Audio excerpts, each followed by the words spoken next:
Hi friends, today we will learn about 3.7 The Man Who Never Lied. कधीही खोटं न बोलणारा माणूस. ही कथा आपण आज पाहणार आहोत. The Man Who Never Lied. The one special thing about the Muhammad was that he never told a lie.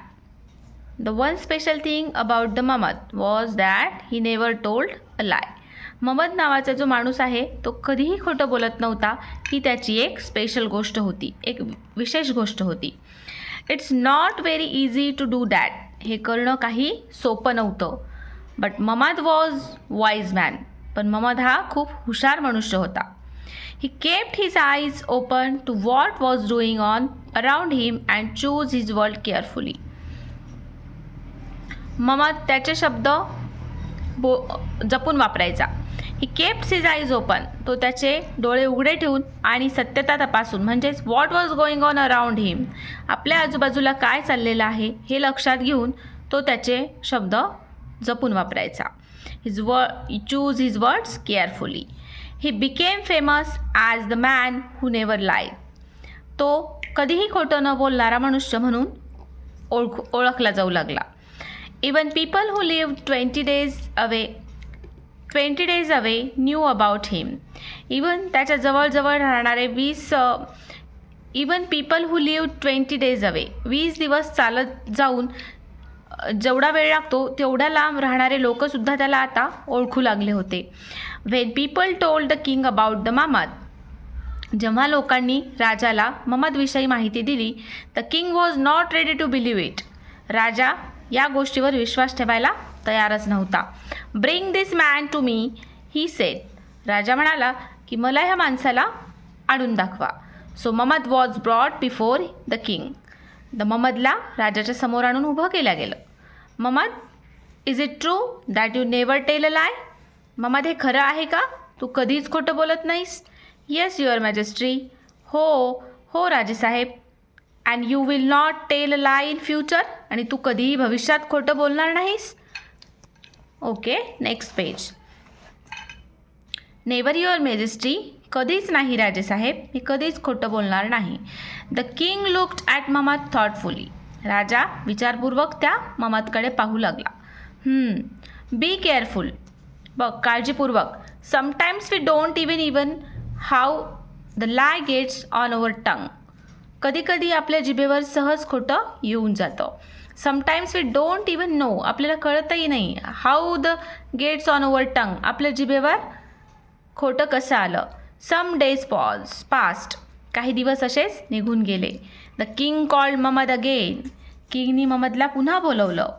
Wien Mohammed came, the king was just coming out of his palace. तेव्हा राजा नेमकाच त्याच्या राज्याच्या बाहेर, राजवाड्याच्या बाहेर जात होता. There were many people around him. त्याच्या आजूबाजूला बरेचसे लोक होते. He was going on a hunt. राजा शिकारी करता जात होता. The king called Mohammed over to him. महम्मदला सुद्धा त्यांनी राजाने त्यांच्यासोबत यायला सांगितलं.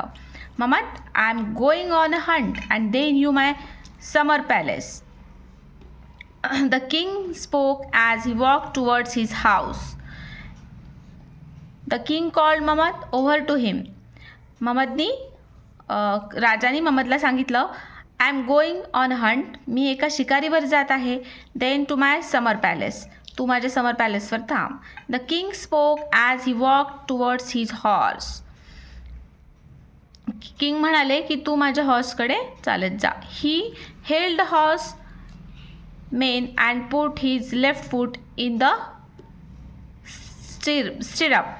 राजाने काय केलं?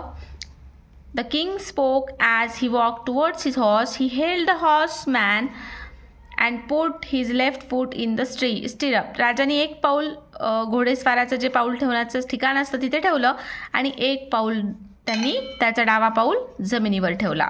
Then he turn to Mohammed and said. आणि महम्मदकडे जाऊन ते म्हणाले, now run to this summer place. आता तू काय कर, समर पॅलेसकडे जा.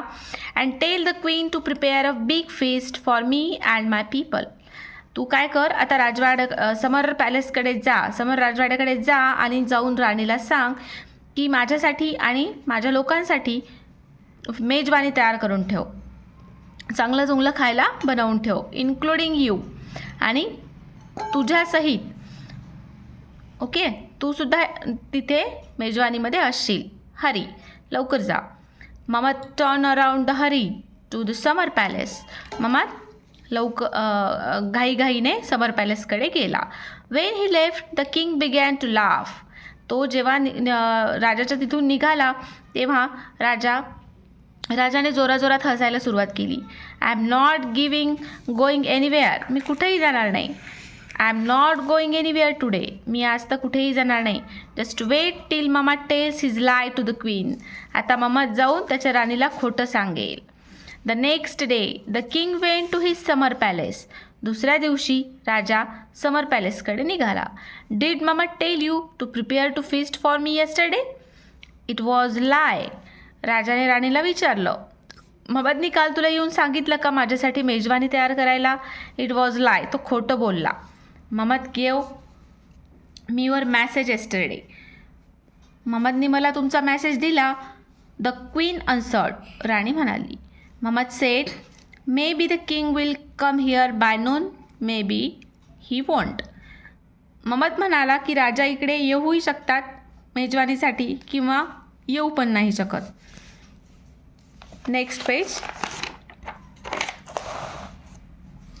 And what does that mean? ह्याचा अर्थ काय? Tell me for sure. मला नक्की सांग. I told ममद. मी असं ममदला म्हणाले. असं कोण म्हणते? राणी राजाला सांगतीये. But ममद sed. पण ममद म्हणाला, I can't tell you for sure. मी त्याच्याविषयी तुम्हाला नक्की सांगू शकत नाही. I don't know whether the king put his right foot in the stirrup. I don't know whether the king put his right foot in the stirrup for whether he put his left foot on the ground after I left.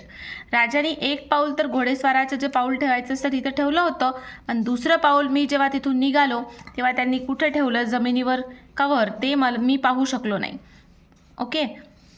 He put his left foot on the ground again after I left. मी जेव्हा तिथून निघालो तेव्हा त्यांनी त्यांचा डावा पाय जमिनीवर ठेवलेला होता आणि एक घोड्यावर बसून घोडेस्वाराचं जे पाऊल ठेवायचं ठिकाण असतं तिथे ठेवलेला होता.